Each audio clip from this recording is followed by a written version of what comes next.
আপনি কি জানেন আল্লাহ পাক মদিনা শরীফের নাম কি রেখেছেন? না জানলেও আমি আপনাদেরকে জানিয়ে দিচ্ছি।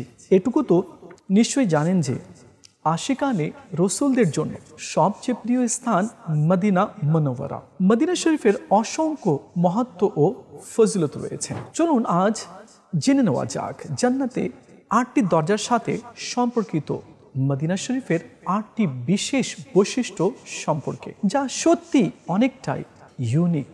নাম্বার 1, আল্লাহ পাক মদিনা শরীফের নাম তওবা রেখেছে। নাম্বার 2, এখন পর্যন্ত যে শহরকে ঘিরে কবিতা লেখা হয়েছে, কসিদা রচিত হয়েছে এবং হচ্ছে আর হবে তা হলো মদিনা শরীফ। বলা বাহুল্য আজও সেই ধারাবাহিকতা অব্যাহত রয়েছে।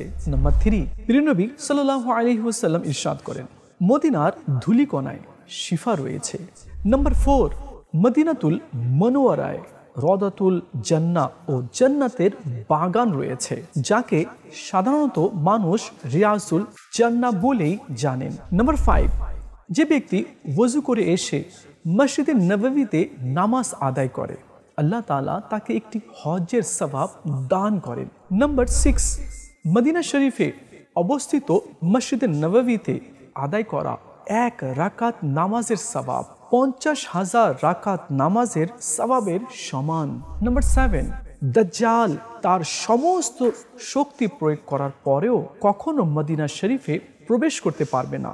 নাম্বার 8, মদিনা শরীফের প্রসিদ্ধ কবরস্থান জান্নাতুল বাকি দুনিয়ার সকল কবরস্থানের চেয়ে শ্রেষ্ঠ।